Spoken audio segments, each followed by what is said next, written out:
Illinois Congressman Raja Krishnamurthy. He serves on the Oversight and Intelligence Committees. Welcome back to the show, Congressman. Glad to have you. So what do these tit-for-tat attacks by the U.S. and Iran across the Gulf mean for the interim deal and for the negotiations to end the war? Do Iran's actions demonstrate that it will use control over the strait as leverage against the U.S. whenever it believes the MOU is being violated? 100%. It has a complete chokehold on the Strait of Hormuz and our energy supplies. They have total leverage there. And that is perhaps the biggest cost of this whole conflict, which obviously you and I and others are paying at the gas pump. But more broadly, it's almost like an economic nuclear weapon that they've developed.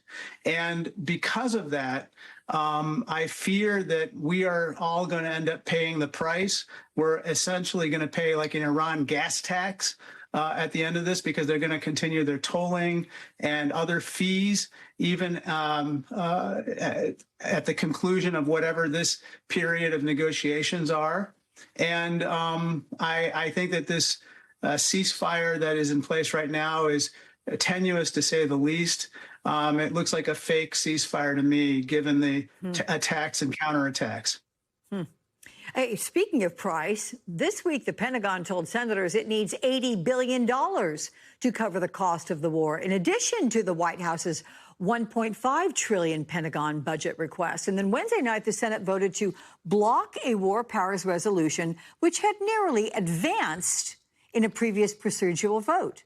And this was after President Trump, during that Capitol Hill lunch, berated Senate Republicans who voted with Democrats on the measure. What does it say, sir, that despite criticism of the MOU, Republicans still refuse to rein in the president's war powers or cave to him when they even try?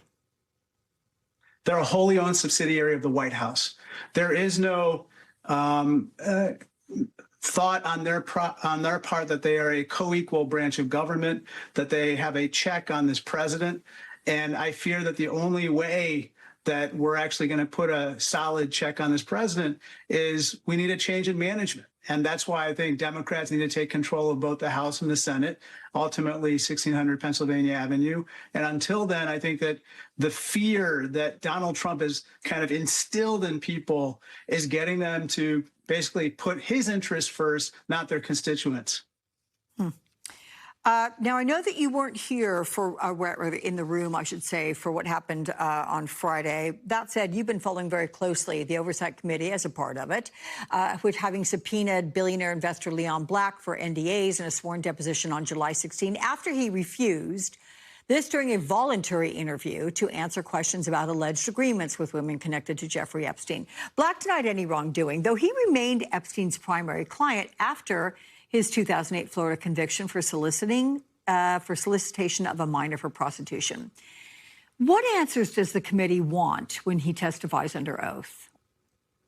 Well, look, why the hell is he paying Jeffrey Epstein $170 million in tax and estate planning advice fees after Jeffrey Epstein was convicted of child prostitution? It's laughable on its face. It sounds like a totally bogus pretext for payments for other purposes. In addition to that, there are numerous allegations of him being involved in sexual harassment, him receiving massages facilitated by Epstein, him paying more than $62 million to the Virgin Islands when they were investigating Epstein and the sex trafficking ring. And so he has a lot of explaining to do. He is kind of at the center of what I believe to be the follow the money issue, which is why is he paying so much money for all this advice, so to speak, from Jeffrey Epstein when it appears to be pretextual? Yeah, you've got a lot of whys, and hey, what's that about? Certainly to ask. So a federal judge on Thursday ordered the Justice Department to either release unredacted versions of several Epstein files or explain why it can't do so following a lawsuit accusing acting Attorney General Todd Blanche of improperly redacting documents. Now, the DOJ maintains the plaintiff in the case should pursue the documents through the Freedom of Information Act and that the redactions protect victims' identities. But what are the documents in question? And is this a significant development in compelling the administration to release all the files? I believe so. Katie Fang was the plaintiff in that particular case, and she rightly pointed out that there are numerous documents that have been released where, victims or survivors are unredacted in terms of their names, but the perpetrators are redacted. And by the way, this is all part of what I believe to be a concerted cover-up architected by Todd Blanche. And that's yet another reason why he has no business being the Attorney General of the United States, for which he's been nominated by Trump. But going back to your question, I believe that there's a significant development. I think it's going to force the Justice Department to have to answer at least two questions. One, why the 3 million pages of documents that they still retain that are responsive under the Epstein Files Transparency Act have not been disclosed. And secondly, why there are so many crazy redactions within the documents that prevent us from knowing who these perpetrators are. Again, there are more than 1,000 victims and survivors, then girls, now middle-aged women who've yet to receive a single measure of justice after being abused as part of this ghastly sex trafficking ring.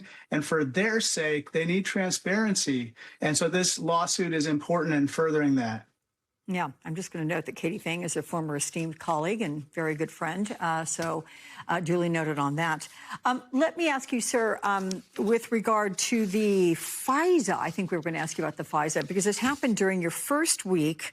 The trio, no, I'm not going to do that one. The first week as acting director of national intelligence. I do want to ask you about Bill Pulte, who fired several career staffers. Sorry about that. I've got a producer saying, we don't have that much time. So this is what I get to ask you.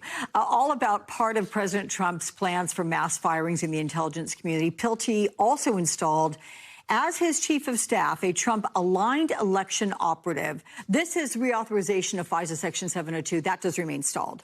So what are the concerns that you have over the lack of the FISA Act and the mass firings? And is this administration making the country less safe? Absolutely, 100%. Look, FISA is a very important tool, and there were negotiations to try to improve, the act to reflect the concerns that many of us have with regard to the collection of potentially American information as part of using that tool by our intelligence community. However, if Pulte remains the acting director of national intelligence and he has these apparatchiks from the Republican National Committee helping to run the DNI, there's no way FISA is going to be reauthorized. And on top of that, we're probably going to put additional restrictions on their funding. And we should raise the alarm that basically this guy is going to do the Trump's bidding, not the bidding of the people and what's in the best interest of our country. The only people who are cheering are our adversaries at this point, Alex. They are so happy that this guy is focused on political matters instead of the threats posed by them. Wow, this interview covered a lot, but one thing really stood out to me. The congressman is basically arguing that the current ceasefire between the US and Iran isn't stable at all. And if that's true, the economic impact could be huge. We are already seeing concerns about energy prices, and any disruption around the Strait of Hormuz could affect people far beyond the Middle East. He also criticized Congress for not putting stronger limits on presidential war powers, saying politics is taking priority over accountability. Then the conversation shifted to the Epstein investigation, where there is increasing pressure to release more documents and explain the higher redactions. Whether you agree with these claims or not, it's clear that transparency is becoming a major issue in Washington.